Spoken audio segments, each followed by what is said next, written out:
Channel. మన తెలుగు సినీ పరిశ్రమలో ఎంతో మంది గొప్ప గొప్ప దర్శకులు ఉన్నారు. వారిలో ఒక్కొక్కరిది ఒక్కొక్క శైలి. ఒకరు యాక్షన్ సినిమాలకి కేరఫ్ అయితే మరొకరు కామెడీకి, ఇంకొకరు సోషియో ఫ్యాంటసీకి. ప్రస్తుతం ఇండస్ట్రీలో ఉన్న స్టార్ డైరెక్టర్లో గుణశేఖర్ కూడా ఒకరు. డైరెక్టర్ గుణశేఖర్ అంటే టక్కున గుర్తొచ్చేది గ్రాండియర్ సినిమాలే. భారీ బడ్జెట్ చిత్రాలను, గ్రాఫిక్స్, కళ్ళు చెదిరే సెట్స్ తో సినిమాలను అద్భుతంగా తెరకెక్కించే దర్శకులు ఈయనొకరు. చేసినవి తక్కువ సినిమాలైనా కూడా అందులో దాదాపు అన్ని చిత్రాలు కూడా మంచి విజయాన్ని అందుకున్నాయి. ఇకపోతే ఇప్పుడు మనం డైరెక్టర్ గుణశేఖర్ గురించి కొన్ని విషయాలను తెలుసుకుందాం.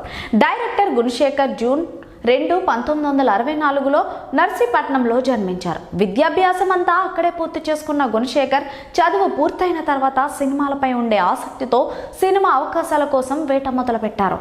అలా సినీ ఇండస్ట్రీకి వచ్చిన గుణశేఖర్ ఎన్నో ప్రయత్నాల తర్వాత డివి నరసరాజు దగ్గర అసిస్టెంట్ డైరెక్టర్గా కొన్ని రోజులు పనిచేశారు. ఆ తర్వాత క్రాంతి కుమార్ దగ్గర కొన్ని రోజులు అసిస్టెంట్ డైరెక్టర్గా పనిచేసిన ఈయన ఆ తర్వాత క్రియేటివిటీకి కేర్ ఆఫ్ అయిన రామ్ గోపాల్ వర్మ దగ్గర కూడా కొన్ని రోజులు అసిస్టెంట్ డైరెక్టర్గా పని నేర్చుకున్నారు. అలా వర్మ గారి దగ్గర పనిచేసే సమయంలో గుణశేఖర్కి దర్శకుడిగా తొలి అవకాశం దక్కింది.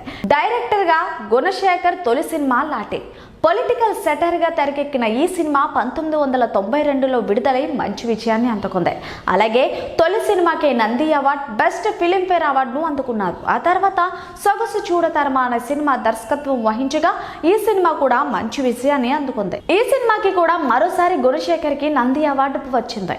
ఇక తర్వాత 1997లో గుణశేఖర్ దర్శకత్వం వహించిన బాల రామాయణం జాతీయ ఉత్తమ బాలల చిత్రంగా పురస్కారాన్ని అందుకోవడమే కాక రాష్ట్ర స్థాయిలో కూడా పలు నంది పురస్కారాలను అందుకుంది.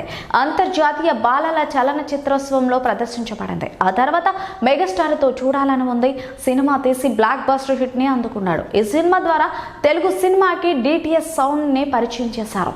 ఆ తర్వాత చేసిన మనోహరం హిట్ గా నిలవగా భారీ అంచనాల మధ్య వచ్చిన మృగరాజు పరాజయం పాలైంది. ఇక తర్వాత సూపర్ స్టార్ మహేష్ బాబుతో తీసిన ఒక్కడు ఇండస్ట్రీ హిట్ గా నిలిచింది. 2003లో వచ్చిన ఒక్కడు సినిమా 8 నంది అవార్డులను, ఉత్తమ దర్శకుడు పురస్కారంతో పాటు 4 ఫిలింఫేర్ అవార్డులను గెలుచుకుంది. 2003 సంవత్సరానికి గాను అత్యధిక వసూలు రాబట్టింది. అలాగే వివిధ భాషల్లోకి డబ్బింగ్ చేయబడింది. మహేష్ సినిమాలో ఒక్కడి సినిమాకి ఒక ప్రత్యేకమైన స్థానం ఉంటుంది. ఆ తర్వాత వరుసగా మహేష్ బాబుతో అర్జున్, సైనికుడు వంటి సినిమాలను తెరకెక్కించగా అర్జున్ యావరేజ్ గా నిలవగా సైనికుడు ఫ్లాప్ అయింది. ఆ తర్వాత 2010లో భారీ అంచనాల మధ్య అల్లు అర్జున్తో తెరకెక్కించిన వరుడు భారీ డిజాస్టర్ గా నిలిచింది. 7 రోజుల పెళ్లి నేపథ్యంలో వచ్చిన ఈ సినిమా చూడటానికి కన్నుల విందుగా ఉన్నా కూడా ప్రేక్షకులను ఆకట్టుకోలేకపోయింది. అయితే అలనాటి పెళ్లి సాంప్రదాయాన్ని మళ్ళీ ఒకసారి అందరూ గుర్తు చేసుకున్నారు. ఆ తర్వాత రవితేజతో తీసిన నిప్పు భారీ పరాజయాన్ని అందుకుంది. ఇక 2017లో విడుదలైన చారిత్రాత్మక సినిమా రుద్రమదేవి సినిమా విమర్శకుల ప్రశంసలు పొంది చెప్పుకోదగ్గ విజయాన్ని సాధించింది. ఈ సినిమాలో అనుష్క రుద్రమదేవి పాత్రలో నటించగా అల్లు అర్జున్ కోన గన్నారెడ్డి పాత్రలో నటించి మెప్పించారు. మొత్తంగా ఇప్పటి వరకు 12 సినిమాలకి దర్శకత్వం వహించిన గుణశేఖర్ 3 బ్లాక్ బస్టర్ హిట్స్ ను సొంతం చేసుకున్నాడు. అలాగే 5 సూపర్ హిట్స్ ను అందుకున్నాడు. మరో 4 ఫ్లాప్స్ ను అందుకున్నాడు. ప్రస్తుతం గుణశేఖర్ నానాతో పౌరాణిక చిత్రం హిరణ్య కశ్యపును తెరకెక్కించే పనిలో బిజీగా ఉన్నారు. భారీ బడ్జెట్ చిత్రాలను తెరకెక్కించడానికి ఎక్కువ ఉత్సాహాన్ని చూపించే గుణశేఖర్ వైవిధ్య భరిత పాత్రల్లో నటించడానికి ఆసక్తిని కనబరిచే రానా కలయికలో హిరణ్య కశ్యప్య పేరుతో పౌరాణిక చిత్రం రూపొందించబడుతుంది. 100 కోట్ల భారీ బడ్జెట్ తో ఈ పౌరాణిక కథను తెలుగుతో పాటు తమిళ్, హిందీ భాషల్లో తెరకెక్కించడానికి సిద్ధమవుతున్నాడు గుణశేఖర్. మరిన్ని ఇంట్రెస్టింగ్ అప్డేట్స్ కోసం చూసినానని ఛానల్.